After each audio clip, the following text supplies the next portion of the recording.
Oh, hello mga lods ha. Congrats Lakers ha. No ED, no problem. Because Luka, nandyan na sa Lakers ha. Grabe talaga ha. Sobrang lakas na talaga ng Lakers ngayon mga lods ha. Dahil sa pagdating ni Luka Doncic mga lods. So, grabe ha. Grabe talaga ang Lakers ngayon. Sobrang lakas na talaga mga lods ha. Samahan pa talaga ni King LeBron James mga lods no. Sigurado yan mga lods ha. Ang maglaban talaga dyan sa Western Finals mga lods. Makita talaga dyan ang Warriors versus Lakers mga lods. Kasi team ko yung dalawa yan mga lods. Solid ha. Solid ako sa Warriors. Solid din ako sa Lakers mga lods. Since Kobe Bryant and since February 2, 2025 na lumating si Luka Doncic sa Lakers mga lods. Solid na. Solid na solid yan. Ipagtanggol ko yung Lakers at saka Warriors mga lods sa mga bashers at mga haters mga lods. Ipagtanggol ko yan. Kasi nandyan si GOAT, Bron at saka future ng mukha ng NBA na si Papa Luka mga lods no. Kasi paretaya na naman si King GOAT Stephen Curry ang mukha ng NBA mga lods no. Pa-retire naman silang dalawa si GOAT LeBron mga lods no. Pa-retire na sila. So may papalit mga lods no.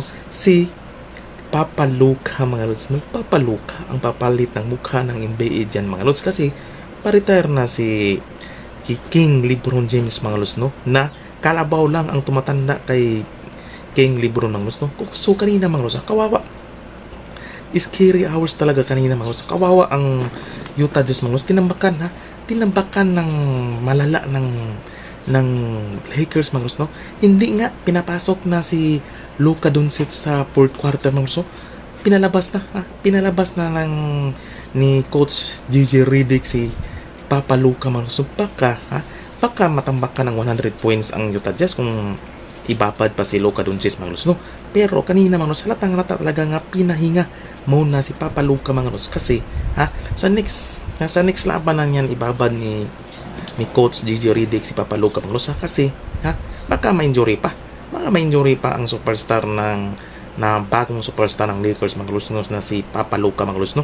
So si GOAT King LeBron James na ang bahala kanina mga lods no. Grabe halimaw pa rin LeBron James mga lods, halimaw pa rin katulad pa rin sila ni Stephen Curry mga lods no. Maghalimaw pa rin mga lods kasi sila ang mga superstar dating mga superstar hanggang superstar pa rin ang si GOAT Stephen Curry at saka si GOAT LeBron James mga lods, mga superstar bakit tinawag ko silang GOAT dalawa mga lods no. Kasi GOAT si Stephen Curry sa mga 3 points mga lods no. Siya ang king ng 3 points at saka the greatest shooters of all time, kaya GOAT siya mga lods. LeBron mga lods si LeBron ang nagdomina walang makakapigil kay LeBron sa ilalim mga lods hanggang ngayon mga lods no. Kumbaga sinasaragasa pa rin ni LeBron James ang mga kalaban niya mga lods no. Hanggang ngayon 40 years old mga lods, 22 years ginagawa niya mula rookie hanggang ngayon mga lods no. Ginagawa pa rin ang pagsaragasa ng mga mahihina ng mga kalaban ni LeBron James mga lods. Kaya LeBron nagdomina sa ilalim mga slashers move mga lods no. LeBron James yan. Pero yung the greatest shooters of all time 3 points shooters mga lods no, si Stephen Curry na yung mga lods wala na, GOAT sa ng dalawa GOAT. So sabi ng karamihan mga lods no, sabi ng mga ibang vloggers mga lods no, Papa Luka the next franchise player ng Lakers at the next mukha ng NBA minsan lang yan mangyari mga lods no, kasi si Papa Luka mga lods galing sa Europe minsan mangyari na maging mukha ng NBA ang galing sa Europe.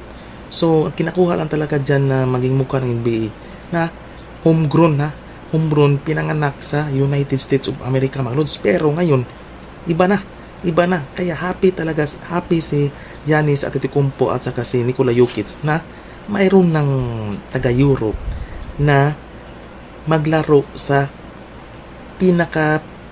pinakasikat na team sa NBA, ang LA Lakers mga lods. So yan lang mga lods no, bye bye.